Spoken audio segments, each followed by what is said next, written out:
कभी कभी नियति हमारे जीवन में ऐसे लोगों को भेजती है जो देखने में बिल्कुल साधारण लगते हैं।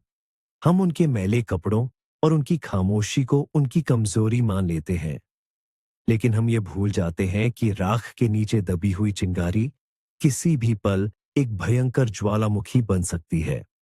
ये कहानी सिर्फ एक रेस्तरां की नहीं है, बल्कि अहंकार, धोखे और उस बेमिसाल हिम्मत की कहानी है जो एक इंसान को अपनी पहचान छिपाकर जीने पर मजबूर कर देती है। एक ऐसा मजाक जिसने एक घमंडी अमीर आदमी की पूरी दुनिया को हिलाकर रख दिया और एक खामोश लड़की के उस राज को खोल दिया जिसे वह दुनिया की नजरों से छिपाए बैठी थी। मुंबई का दोशन पोलोंद रेस्तरां अपनी भव्यता और महंगे पकवानों के लिए पूरे शहर में मशहूर था। इसके मालिक विक्रम सिंघानिया के पास दौलत की कोई कमी नहीं थी, लेकिन सुकून उसके जीवन से कोसों दूर जा चुका था। विक्रम की जिंदगी एक ऐसी मशीन बन चुकी थी जिसका कोई स्विच ऑफ बटन नहीं था।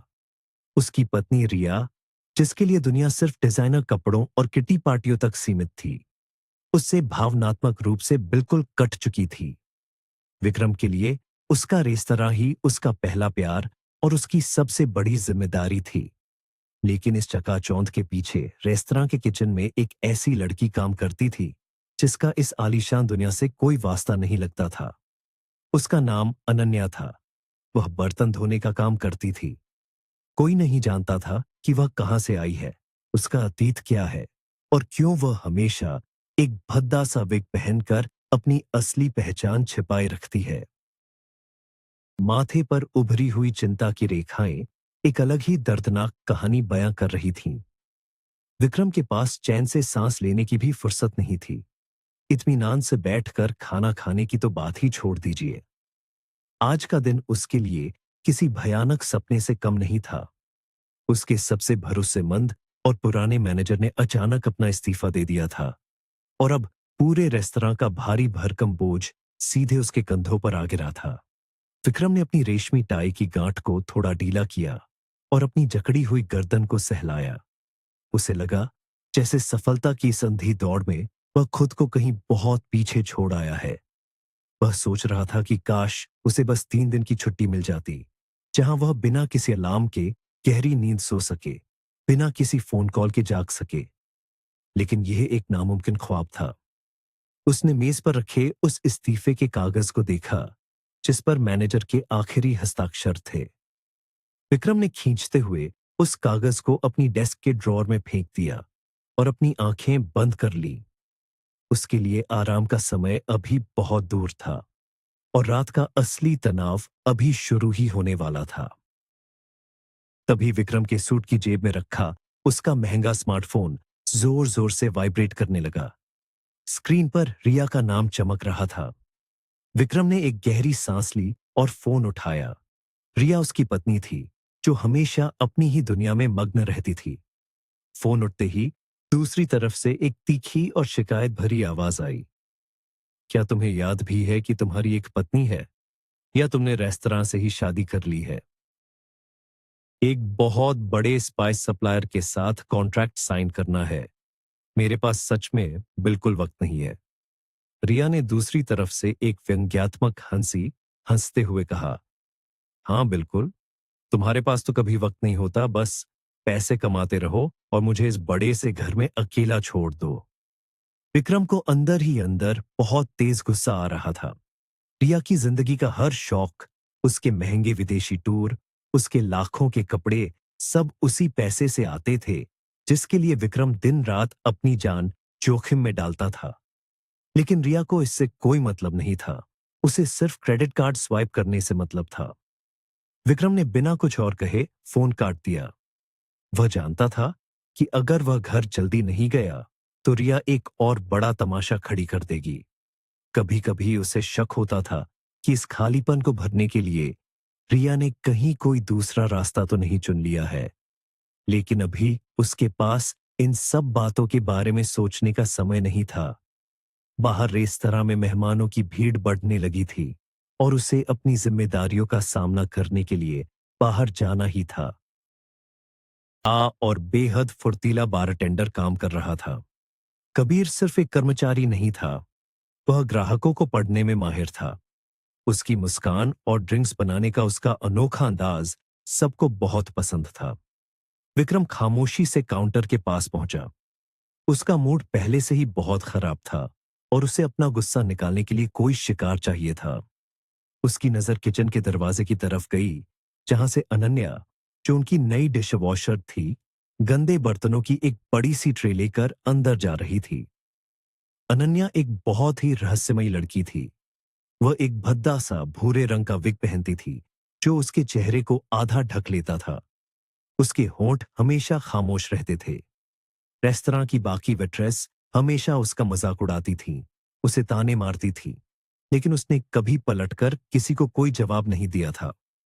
विक्रम को उसकी यही खामोशी और उसका यही भावहीन चेहरा सख्त नापसंद था। उसे लगता था कि यह लड़की उसके इस आलीशान रेस्तरां के स्तर को गिरा रही है। विक्रम ने कबीर को अपने पास बुलाया और एक ठंडी कठोर आवाज में कहा, कबीर, तुम खुद को बहुत होशियार समझते हो ना? मेरी एक बात ध्यान से सुनो। मुझे वह बर्तन धोने वाली लड़की यहां नहीं चाहिए।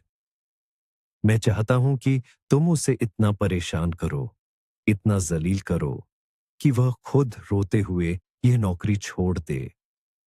अगर तुमने ये काम कर दिया तो तुम्हें जो इनाम चाहिए वह मैं दूंगा। कबीर ने अपने हाथ में पकड़े हुए कॉकटेल शेखर को नीचे रखा और विक्रम की तरफ अचरज से देखा। उसे अपने कानों पर यकीन नहीं हो रहा था कि इतना बड़ा आदमी इतने शानदार रेस्तरां का मालिक एक गरीब और बेबस बर्तन धोने वाली लड़की के पीछे क्यों पड़ा है। सर, लेकिन वह अपना काम बहुत ईमानदारी से करती है। उसने कभी किसी से कोई शिकायत नहीं की और ना ही कभी कोई काम बिगाड़ा है। हम उसे बिना किसी वजह के कैसे परेशान कर सकते हैं? विक्रम की आंखें गुस्से से लाल हो गईं। उसने अपने हाथ को जोर से बार काउंटर पर पटका, जिससे वहां रखे हुए कांच के ग्लास आपस में टकराकर बज उठे। मैंने तुमसे यह नहीं पूछा कि वह अपना काम कैसे करती है, कबीर। मैंने तुम्हें एक हुक्म दिया है। वह लड़की मुझे बिल्कुल पसंद नहीं है। एम्प्लॉयमेंट एजेंसी ने उसे मेरे मत्थे मढ़ दिया है और मैं उसे सीधे तौर पर निकाल नहीं सकता। तुम्हें उसे उकसाना होगा। अगर तुम ऐसा नहीं कर सकते तो समझ लेना कि तुम्हारी भी इस रेस्तरां में कोई जगह नहीं है। ये कहकर विक्रम वहां से चला गया और कबीर को एक गहरी कशमकश में छोड़ गया।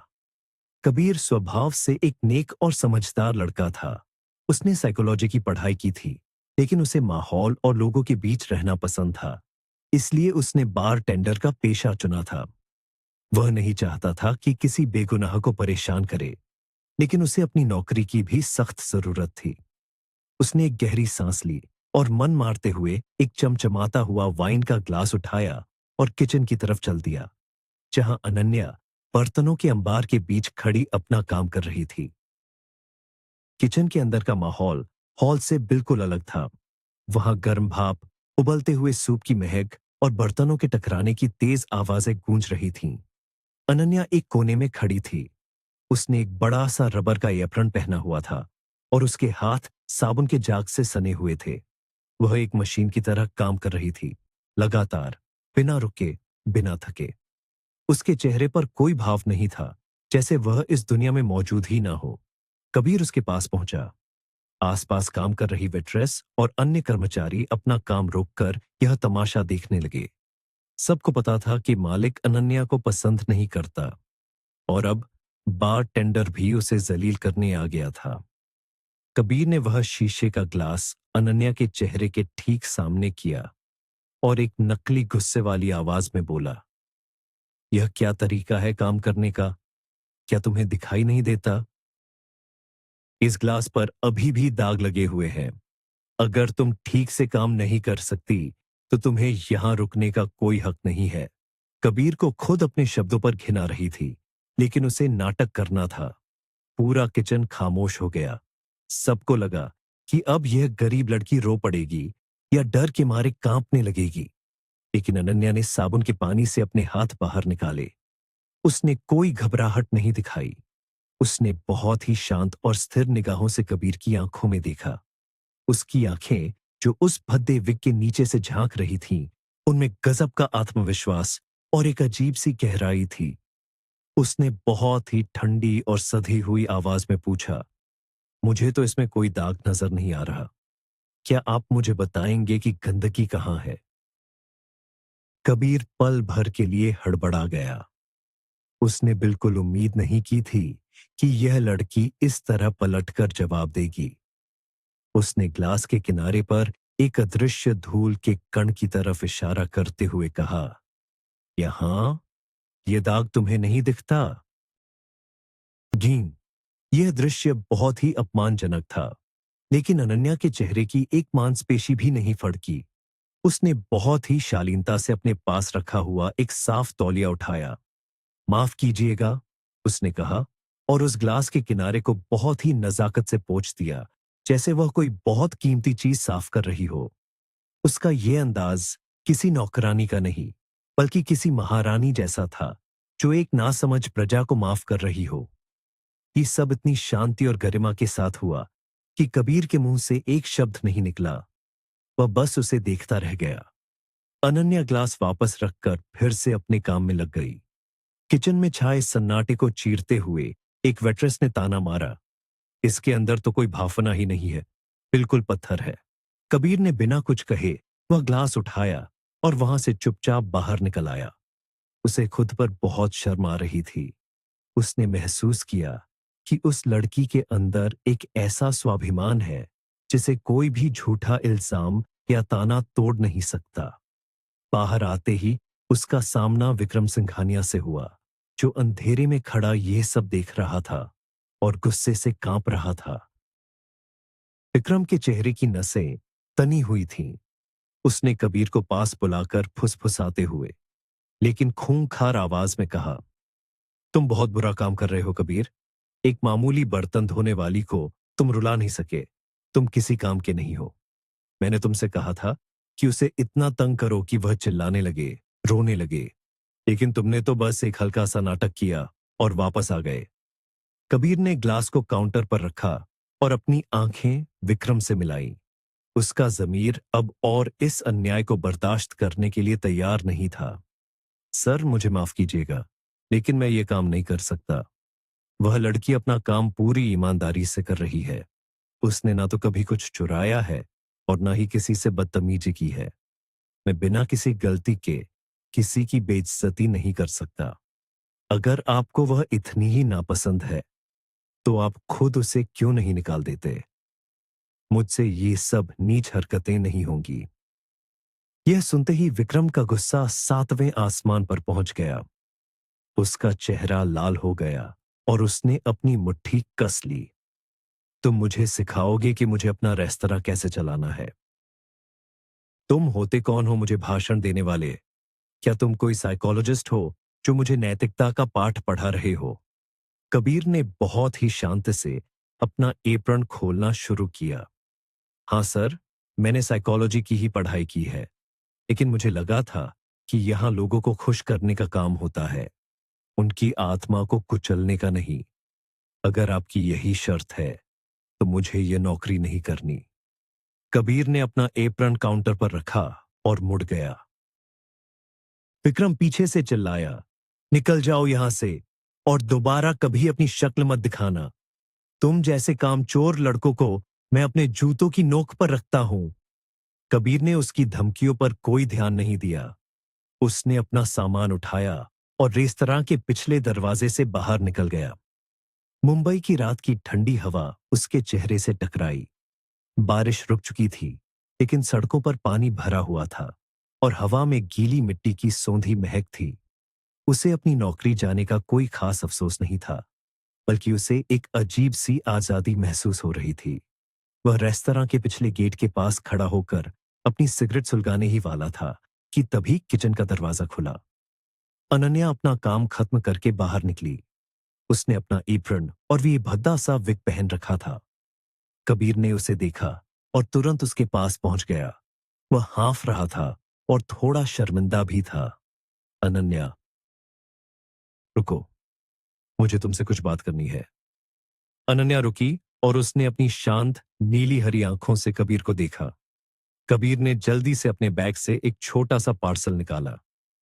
सुनो, मैं आज अंदर जो भी कर रहा था उसके लिए मुझे बहुत खेद है। मैं ऐसा इंसान नहीं हूं। ये तुम्हारे लिए है। उसने वह पार्सल अनन्या की तरफ बढ़ाया।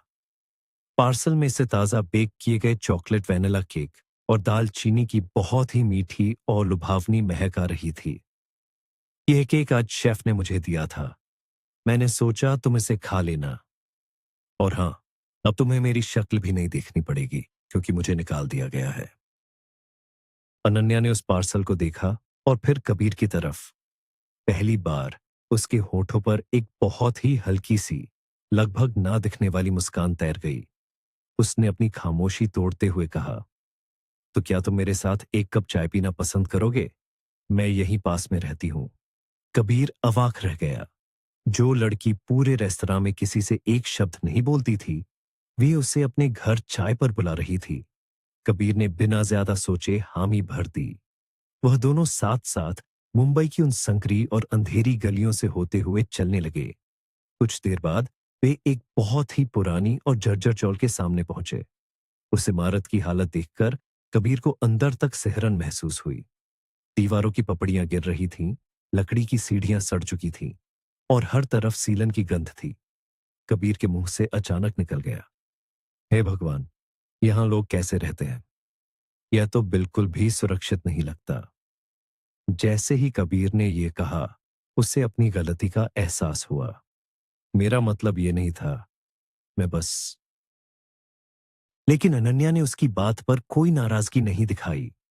वह चुपचाप अंधेरी सीढ़ियां चढ़ने लगी। कबीर उसके पीछे पीछे जा रहा था। तभी दूसरे फ्लोर के अंधेरे कॉरिडोर में पलक झपकते ही कुछ ऐसा हुआ जिसकी कबीर ने सपने में भी उम्मीद नहीं की थी। अनन्या ने अचानक फुर्ती से घूमकर कबीर की कॉलर पकड़ी और उसे जोर से दीवार की तरफ धकेल दिया। कबीर की पीठ दीवार से टकराई और अनन्या के हाथ की कोहनी कबीर के गले पर सटी हुई थी। उसकी पकड़ लोहे जैसी मजबूत थी। कबीर की सांसें अटक गईं। अंधेरे में उसे अनन्या के चेहरे के करीब होने का एहसास हुआ। उसकी सांसों से लौंग और ताजा कॉफी की महक आ रही थी। अनन्या ने बहुत ही ठंडी और खतरनाक आवाज में फुसफुसाते हुए कहा, तो तुम्हें लगता है कि मैं ठीक से ग्लास साफ नहीं करती?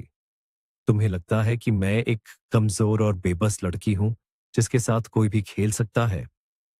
कबीर डर के मारे कांपने लगा।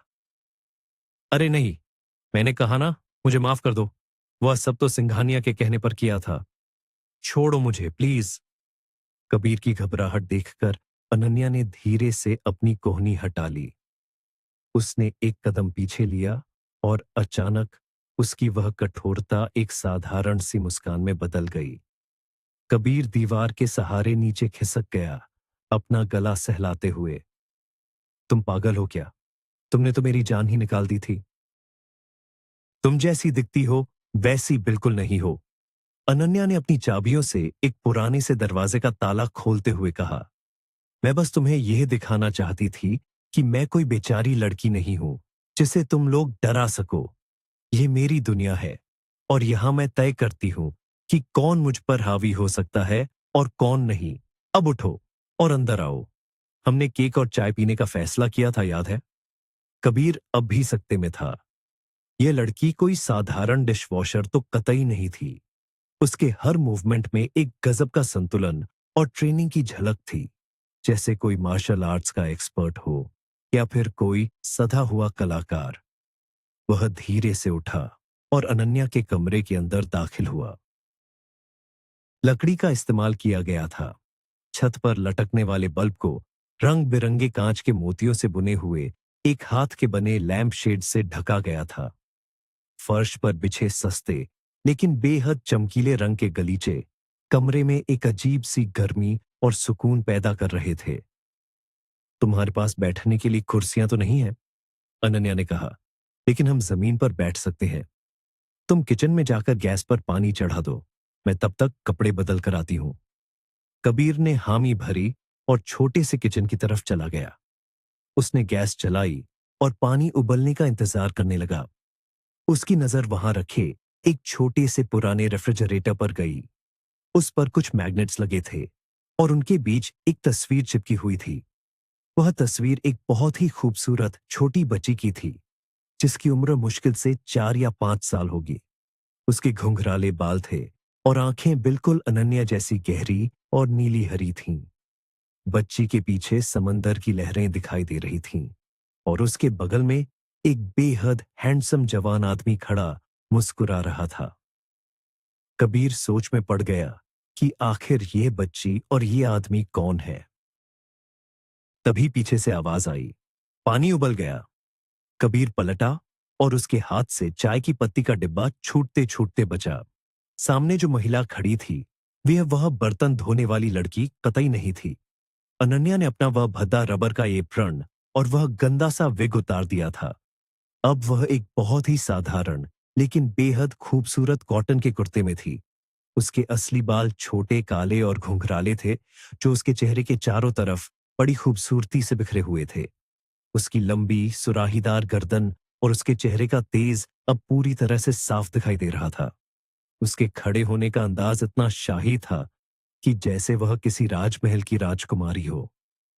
कबीर उसे बस बिना पलक झपकाए देखता रह गया।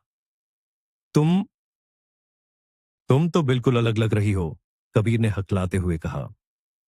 मुझे लगता है कि मैं तुम्हारे बारे में कुछ भी नहीं जानता। अनन्या जोर से हंस पड़ी। उसकी हंसी में कोई बनावट नहीं थी।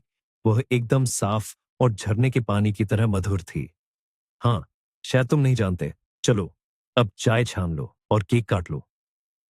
दोनों जमीन पर बिछे गलीचे पर बैठ गए। कबीर ने चाय का कप अनन्या को दिया और खुद केक का एक टुकड़ा लिया।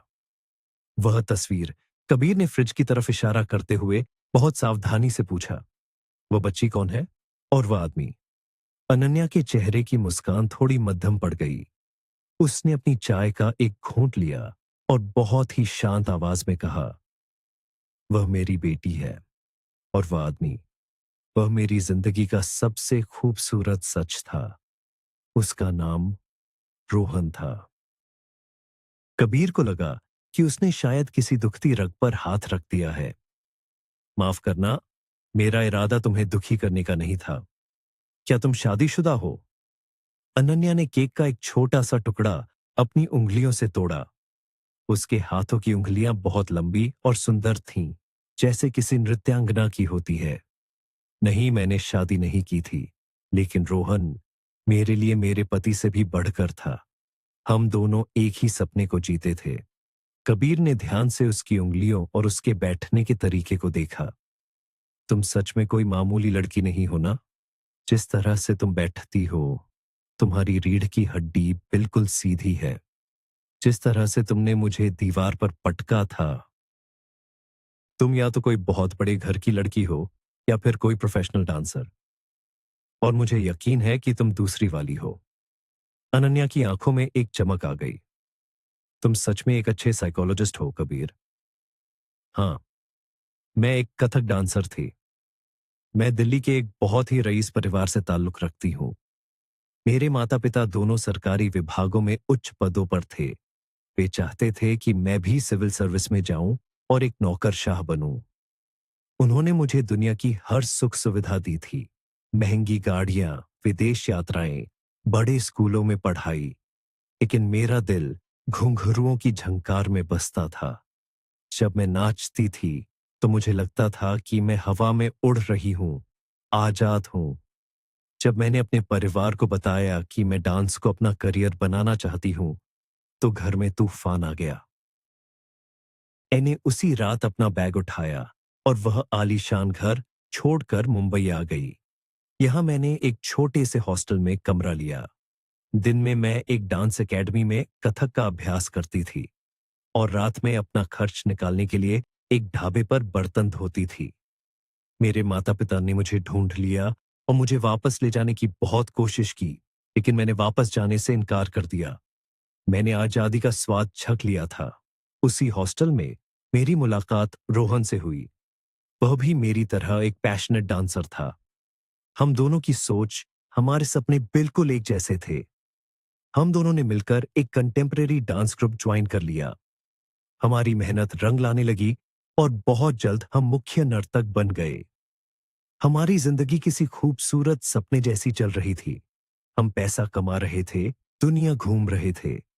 फिर एक दिन हमारी ट्रुप को मोरक्को के एक बहुत बड़े इंटरनेशनल आर्ट्स फेस्टिवल में परफॉर्म करने का मौका मिला।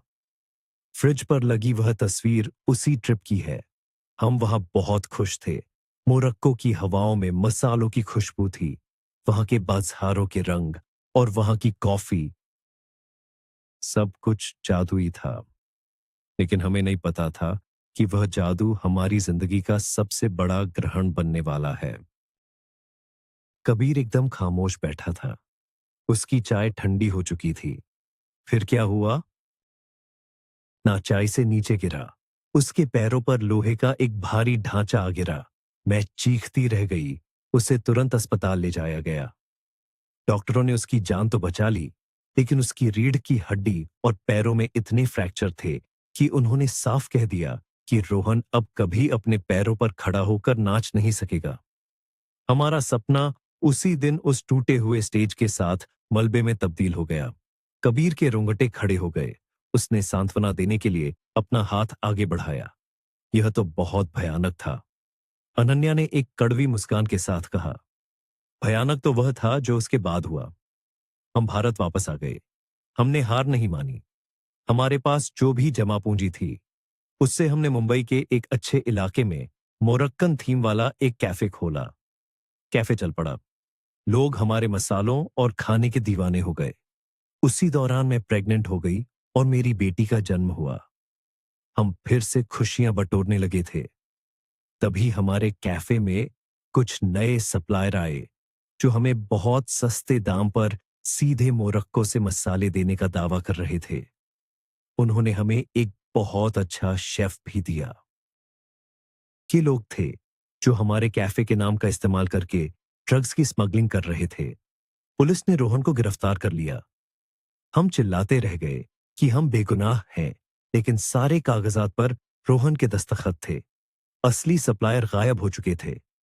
रोहन यही सब बर्दाश्त नहीं कर पाया। पुलिस कस्टडी के तीसरे ही दिन दिल का दौरा पड़ने से उसकी मौत हो गई। कबीर सन्न रह गया। उसके मुंह से एक आवाज भी नहीं निकल रही थी। मेरा कैफे सील कर दिया गया। मेरा बैंक अकाउंट फ्रीज हो गया। जिन लोगों ने हमें फंसाया था, वे अब मेरी और मेरी बच्ची की जान के पीछे पड़े थे, क्योंकि मैं उनके चेहरे पहचानती थी। मैंने रातों रात अपना सब कुछ छोड़ दिया। मैं अपनी बच्ची को लेकर वहां से भाग निकली। मैंने पुलिस के पास जाने की हिम्मत नहीं की, क्योंकि मुझे पता था कि उस कार्टेल के हाथ बहुत लंबे हैं। मैं अपनी पहचान छिपाने के लिए एक गरीब बस्ती में आ गई। मैंने अपने बाल काट लिए, ये भद्दा विग पहनना शुरू कर दिया और विक्रम सिंघानिया के रेस्तरां में बर्तन धोने लगी, ताकि मैं जिंदा रह सकूं और मेरी बच्ची सुरक्षित रहे। छिपकर नहीं रह सकती। अगर कभी मेरी जरूरत पड़े, तो याद रखना कि तुम्हारा एक दोस्त है जो तुम्हारे लिए जान भी दे सकता है। अनन्या ने कृतज्ञता से उसकी तरफ देखा। उसी रात दूसरी तरफ विक्रम सिंघानिया की रातों की नींद हराम हो चुकी थी। वह अपने आलीशान बेडरूम के सोफे पर करवटें बदल रहा था। रिया बिस्तर पर गहरी नींद में सो रही थी। पूरे कमरे में रिया के महंगे और बेहद घुटन भरे चमेली की परफ्यूम की तेज गंध फैली हुई थी। विक्रम को उस गंध से हमेशा उल्टी जैसी महसूस होती थी। उसे अचानक ऐसा लगा जैसे वह अपनी ही जिंदगी में एक कैदी बन गया है। उसकी शादी सिर्फ एक दिखावा थी और उसका बिजनेस उसकी जान ले रहा था। उसे रह रहकर कबीर की वह बात याद आ रही थी कि यहां आत्मा को कुचलने का काम होता है। सुबह होते ही विक्रम बिना रिया को जगाए नहा धोकर वापस अपने रेस्तरां के लिए निकल गया। उसका मन बहुत अशांत था। आज उसे उन नए स्पाइस सप्लायर्स के साथ वह बड़ा कॉन्ट्रैक्ट साइन करना था, जो रेस्तरां को एक नए मुकाम पर ले जा सकता था। वह सीधा अपने ऑफिस में जाकर बैठ गया और फाइलों को देखने लगा। दोपहर के समय रेस्तरां के दरवाजे पूरे जोर से खुले और रिया अपने उसी चिर परिचित घमंडी अंदाज में अंदर दाखिल हुई। उसने भारी मेकअप किया हुआ था और एक बेहद टाइट डिजाइनर ड्रेस पहन रखी थी। उसके हाई हील्स की टिक टिक की आवाज पूरे हॉल में गूंज रही थी। लेकिन हैरान करने वाली बात यह थी कि उसके पीछे एक अजनबी आदमी चल रहा था। उस आदमी ने फटे हुए जीन्स और एक लेदर जैकेट पहनी हुई थी। उसकी आंखों में एक अजीब सी चालाकी और उसके चेहरे पर एक धूर्त मुस्कान थी। विक्रम ने अपने ऑफिस के कांच से यह सब देखा और बाहर निकल आया। रिया, तुम यहां? और ये तुम्हारे साथ कौन है? विक्रम ने तीखी नजर से उस आदमी को घूरते हुए पूछा। रिया ने विक्रम के गले में बाहें डालते हुए एक बहुत ही बनावटी मुस्कान के साथ कहा, डार्लिंग, मैंने सुना कि तुमने कल उस बदतमीज बारटेंडर को निकाल दिया। इसलिए मैं तुम्हारी मदद करने के लिए एक नए लड़के को लेकर आई हूं। ये रजत है। ये बहुत ही शानदार ड्रिंक्स बनाता है और किचन का काम भी जानता है। विक्रम को रजत नाम के उस आदमी से एक अजीब सी दुर्गंध आ रही थी। वही तेज चमेली का परफ्यूम जो रिया लगाती थी।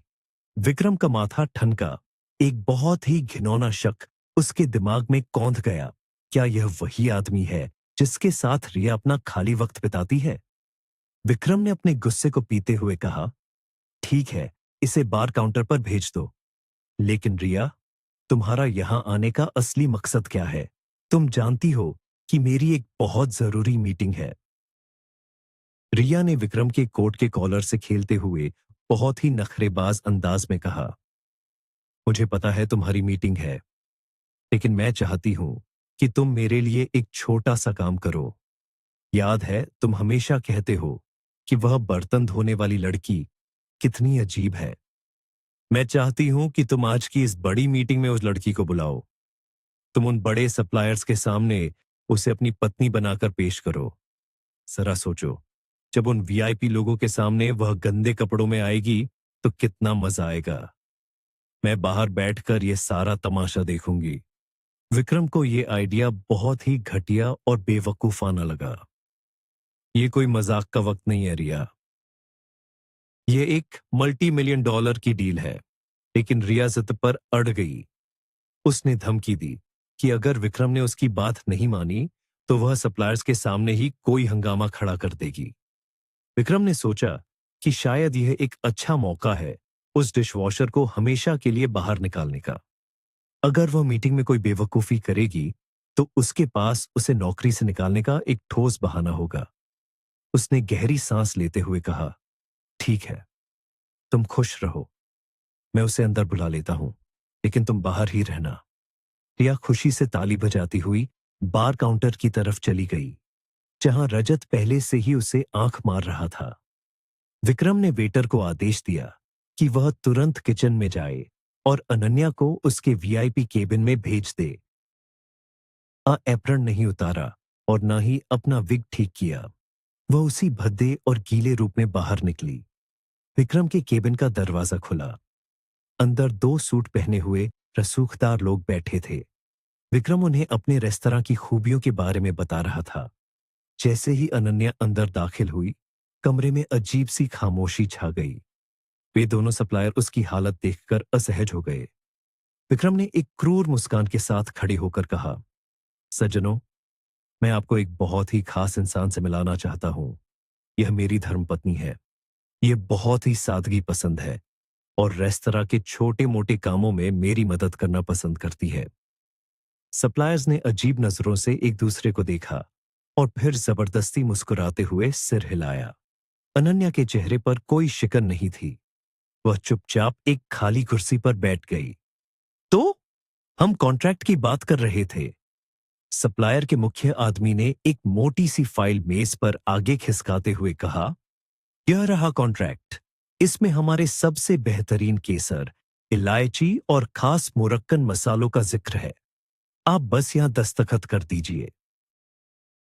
विक्रम ने अपना महंगा पेन निकाला और वह कॉन्ट्रैक्ट पर दस्तखत करने ही वाला था कि तभी पूरे कमरे में एक बहुत ही स्पष्ट, सधी हुई और अधिकारपूर्ण आवाज गूंज उठी, 1 मिनट रुकिए। ये आवाज अनन्या की थी। विक्रम ने चौंक कर उसकी तरफ देखा। उसने उम्मीद की थी कि अनन्या घबराकर वहां से भाग जाएगी, लेकिन इसके विपरीत अनन्या ने बहुत ही आत्मविश्वास के साथ अपना हाथ आगे बढ़ाया और वह कॉन्ट्रैक्ट विक्रम के सामने से खींच लिया। दोनों सप्लायर झल्ला गए। यह क्या बदतमीजी है? विक्रम जी, अपनी पत्नी को समझाइए, मुख्य सप्लायर ने कड़कती आवाज में कहा। अनन्या ने बहुत तेजी से अंग्रेजी में उस कॉन्ट्रैक्ट के पन्ने पलटे। उसकी आंखें किसी बाज की तरह उन कागजों पर दौड़ रही थीं। यह कोई स्पाइस कॉन्ट्रैक्ट नहीं है, मिस्टर सिंघानिया। अनन्या ने बिल्कुल शुद्ध और धारा प्रवाह अंग्रेजी में कहा, जिसने विक्रम के होश उड़ा दिए। इस कॉन्ट्रैक्ट के क्लॉज नंबर 7 में साफ लिखा है कि इंपोर्ट की गई खेप की चेकिंग का अधिकार सिर्फ इनकी कंपनी के पास होगा और रेस्तरां मैनेजमेंट उसमें दखल नहीं दे सकता। ये वही तरीका है जो ग्लोबल सिंडिकेट्स स्मगलिंग के लिए इस्तेमाल करते हैं। विक्रम अवाक रह गया। एक बर्तन धोने वाली लड़की को इतने जटिल कानूनी दांवपेच कैसे पता थे? अनन्या ने अपनी नजरें उठाकर उन दोनों सप्लायर्स के चेहरों को गौर से देखा।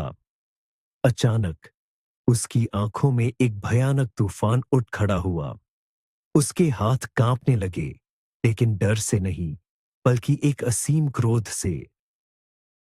अनन्या ने कॉन्ट्रैक्ट की फाइल को जोर से मेज पर दे मारा। मैंने तुम्हें पहचान लिया है, वह चीखी।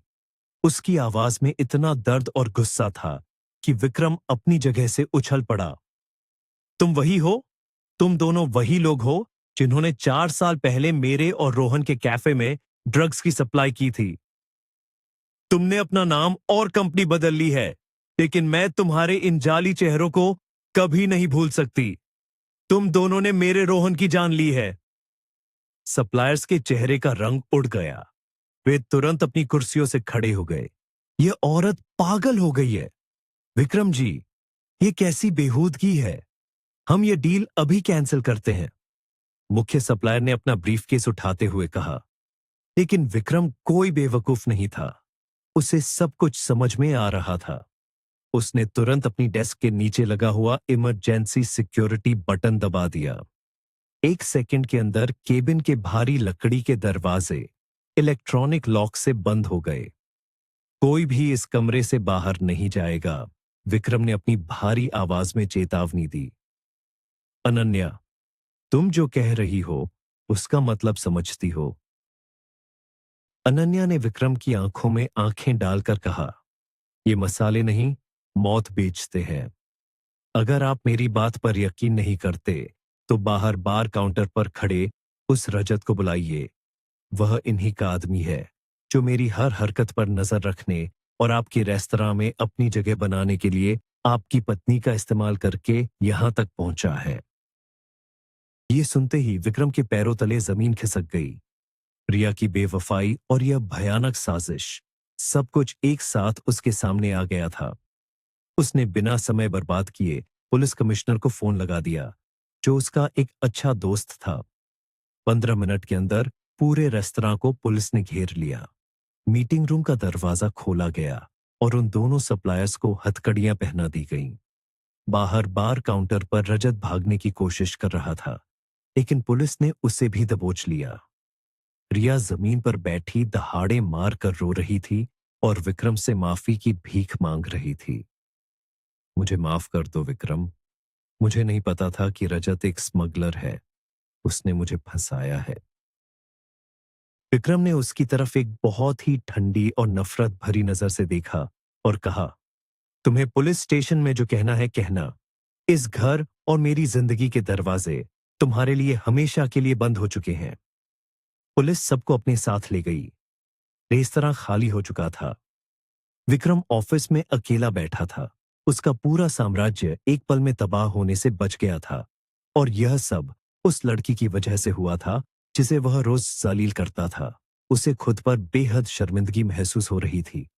उसने तय किया कि वह खुद जाकर अनन्या से माफी मांगेगा और उसे वह सम्मान देगा जिसकी वह असली हकदार है। उसने कार की चाबी उठाई और अनन्या के दिए गए पते की तरफ निकल पड़ा। विक्रम की महंगी गाड़ी जब उस झुग्गी और पुरानी चौल के सामने रुकी तो वहां के लोग हैरान रह गए। विक्रम सीढ़ियां चढ़कर अनन्या के कमरे के बाहर पहुंचा। दरवाजा आधा खुला था।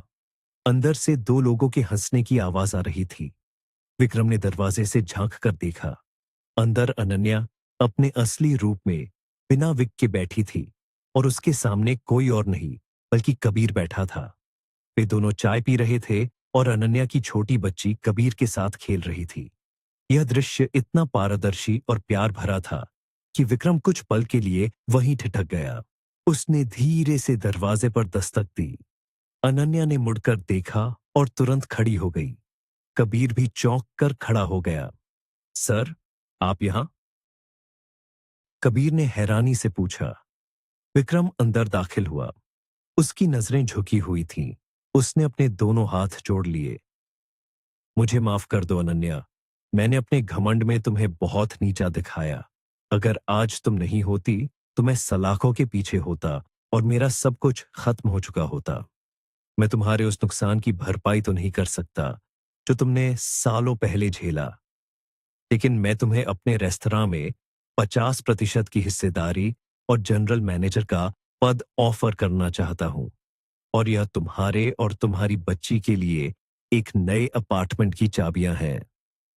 अनन्या ने चाबियां लेने से इनकार करते हुए बहुत ही विनम्रता से कहा, मुझे आपकी दौलत नहीं चाहिए सर। मैंने जो किया वह इंसाफ के लिए किया था। लेकिन हां, मैं आपकी मैनेजर बनने का प्रस्ताव स्वीकार करती हूं, क्योंकि यह मेरा हक है। विक्रम की आंखों में आंसू आ गए। उसने एक गहरी सांस ली और कबीर की तरफ मुड़ा। कबीर, तुमने आज सुबह मेरे खिलाफ जाकर जो अपनी ईमानदारी दिखाई, उसने मुझे बहुत बड़ा सबक दिया है। मुझे गर्व है कि मेरे पास तुम्हारे जैसा एक सच्चा कर्मचारी था, नहीं बल्कि एक सच्चा बेटा था। ये शब्द सुनते ही कमरे में सन्नाटा छा गया। कबीर और अनन्या दोनों बुरी तरह चौंक गए। बेटा, आप ये क्या कह रहे हैं? कि कबीर ने हकलाते हुए पूछा। विक्रम की आंखों से आंसू बहने लगे। जब तुमने रेस्तरां में नौकरी के लिए अपना फॉर्म भरा था तो मैंने तुम्हारी मां का नाम पढ़ा था, मीरा। मीरा मेरी जिंदगी का पहला और सच्चा प्यार थी, लेकिन अपनी महत्वाकांक्षाओं और पैसे के लालच में मैंने उसे तब छोड़ दिया था जब वह गर्भवती थी। मैं एक कायर था। मैंने जब पहली बार तुम्हें देखा तो मुझे तुम्हारी आंखों में मीरा की झलक दिखी थी। मैंने गुपचुप तरीके से इन्वेस्टिगेशन करवाई और मुझे पता चला कि तुम मेरे ही बेटे हो। लेकिन मेरे अंदर इतनी हिम्मत नहीं थी कि मैं तुम्हारे सामने सच्चाई कबूल कर सकूं। मैं इस लायक ही नहीं हूं कि तुम मुझे पिता कहो। कबीर की आंखों में गुस्सा, दुख और हैरानी का एक समंदर उमड़ पड़ा। वह पीछे हट गया। सालों से जिस पिता की गैर मौजूदगी ने उसे रुलाया था, वह आज उसके सामने खड़ा अपने गुनाहों की माफी मांग रहा था। अनन्या ने आगे बढ़कर कबीर के कंधे पर बहुत ही प्यार से हाथ रखा। कमरे में सिर्फ विक्रम के रोने की आवाज गूंज रही थी। ना के चेहरे पर एक ऐसी शांति थी जो पैसों से कभी नहीं खरीदी जा सकती। उनके बगल में मीरा खड़ी थी, कबीर की मां। 1 साल के पश्चाताप, माफी और लगातार कोशिशों के बाद विक्रम ने आखिरकार मीरा और कबीर का भरोसा जीत लिया था। आज विक्रम और मीरा की कानूनी तौर पर शादी हुई थी। रिया अब जेल की सलाखों के पीछे अपने किए की सजा काट रही थी और विक्रम ने अपना सारा अहंकार पीछे छोड़ दिया था। एक तरफ कोने में अनन्या खड़ी मुस्कुरा रही थी। उसने एक बेहद खूबसूरत सिल्क की साड़ी पहनी हुई थी और उसके छोटे घुंघराले बाल उसके चेहरे पर खेल रहे थे। वह अब रेस्तरां की सबसे सफल और कड़क जनरल मैनेजर थी। उसकी बदौलत रेस्तरां का बिजनेस 3 गुना बढ़ चुका था। कबीर, जो अब रेस्तरां का कॉर्नर बन चुका था, हाथ में 2 वाइन के ग्लास लिए अनन्या के पास आया।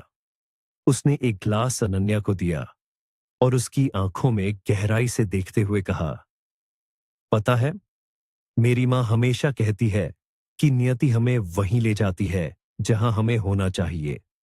अगर तुम उस दिन वह दाग वाला ग्लास साफ नहीं करती तो शायद मेरी जिंदगी कभी इतनी नहीं बदलती। अनन्या ने हल्की सी मुस्कान के साथ वाइन का एक घूंट लिया।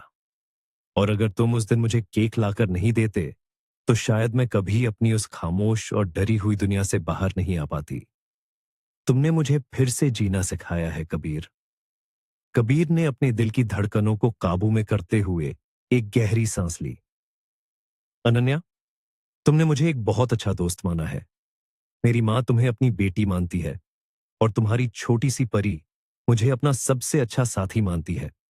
लेकिन मैं बस ये पूछना चाहता था कि क्या तुम मुझे कभी सिर्फ एक दोस्त से बढ़कर देखने की कोशिश करोगी? मैं जानता हूं कि रोहन की जगह कोई नहीं ले सकता और मैं लेना भी नहीं चाहता।